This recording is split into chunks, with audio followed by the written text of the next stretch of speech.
স্বামী ঘরে ঢুকেই দেখলো স্ত্রী কাঁদছে। কারণ জানতে চাইলে বলল, আমাদের বাড়ির গাছটি থেকে কয়েকটা চড়ুই পাখি আমাকে দেখে ফেলেছে, অথচ তখন আমার মুখ ঢাকা ছিল না। এ কারণে আল্লাহ যদি আমাকে পাকড়াও করেন, তখন যে আমার কোনো কুল কিনারা থাকবে না। স্ত্রীর সতীত্ব এবং আল্লাহভীতি দেখে খুশিতে স্বামী তার কপালে চুমু খেলো এবং কাঠুরে এনে গাছটি কেটে বিক্রি করে দিল। সপ্তাহখানেক পর কর্মস্থল থেকে স্বামী একদিন একটু তাড়াতাড়ি বাসায় ফিরে দেখল তার স্ত্রী আপন প্রেমিকের কোলে লেপ্টে পড়ে আছে। এতে স্বামী মর্মাহত হলো, কিন্তু টু শব্দটি না করে কিছু প্রয়োজনীয় আসবাবপত্র নিয়ে সে একেবারে তার শহর ছেড়ে চলে গেল। বহু দূরের এক লোকালয়ে পৌঁছে দেখল রাজপ্রাসাদের সামনে জনগণের ঢোল নেমেছে। সে একজনকে জিজ্ঞেস করলো, এখানে এত মানুষ কেন? জবাব এলো, সুলতানের রত্নভাণ্ডার চুরি হয়ে গেছে তাই।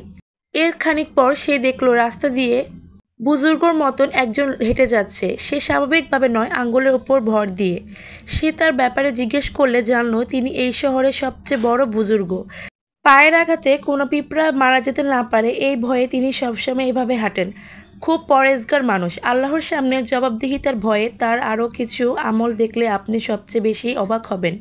একথা শুনে গৃহত্যাগী লোকটি চেঁচিয়ে উঠে বলল, আমি চোর চিনে ফেলেছি, আমাকে সুলতানের কাছে নিয়ে চলুন। সে সুলতানকে বলল, কথিত ওই বুজুর্গই আপনার রত্নভাণ্ডার চুরি করেছে। এরপর দীর্ঘ তদন্তের পর গৃহত্যাগের দাবি সত্য প্রমাণিত হলো। সুলতান জানতে চাইল, তুমি কি করে বুঝলে যে সেই চোর? গৃহত্যাগী বলল, যখন তুচ্ছ বিষয়ে কাউকে বড় রকমের সাধুতা জাহের করতে দেখবেন, তখনই বুঝবেন তার এই সাধুতা আসলে একটা পর্দা, যার আড়ালে সে অনেক বড় ধরনের কোনো অপরাধ লুকিয়ে রেখেছে।